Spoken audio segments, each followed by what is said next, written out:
Hello everyone, welcome back to the channel. Simpler here, hope you guys are well. So in today's video guys, if you own the Backbone Pro or if you're planning to pick one up and you want to know how to assign the front facing buttons to the rear two buttons at the back, today I'll be showing you exactly how to do that.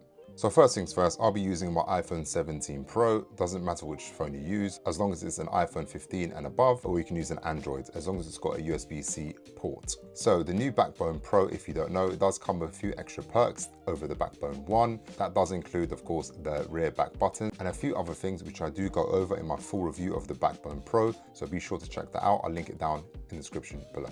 All right, so let's start off by connecting our phone.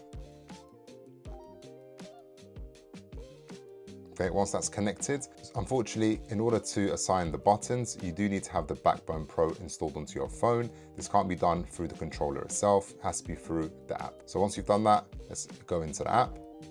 Now that you've entered the app, let's assume that you've signed up and everything like that. Once you've done that, you want to click here where you see the kind of those 6 squares and then the Backbone logo. Click onto that and then head over to settings and then head over to controller.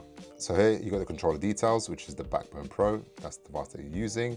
Then you've got the controller profiles. Okay, that's what you're going to be clicking into. I've got a Warzone profile. That's one I'm actively using at the moment. And then you can set up another one by pressing the plus button. So first of all, we're going to head over to button assignments and we're going to see which front facing buttons we can assign to the rear. So these are all the buttons as you can see. So that includes the analog stick, the D-pad buttons. Okay, that doesn't include the capture buttons or the 3 dots.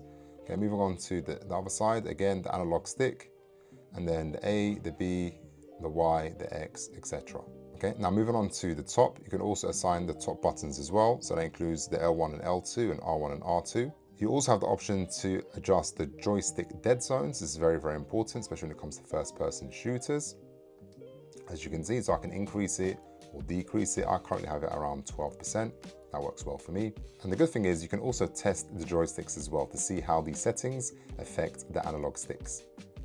All right, and then you can see, so it's not that much of an effect, but I do feel a bit of resistance, of course. As you increase the number, that will increase the resistance even more. Next, we've got the trigger dead zones. So the triggers at the back, we can also adjust those as well, which is very, very important. All right, then you can also test it as well, which is quite cool. So if I hold it like that, the trigger stop is around 90%. So I can increase or decrease that depending on what I'm trying to aim for.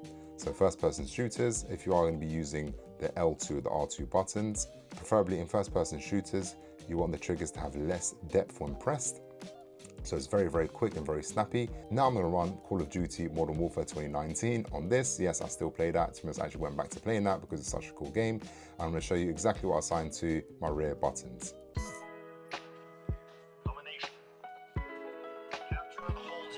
All right, so as you can see, I've assigned the slide button onto the right rear back button, and I've assigned the jump button onto the left.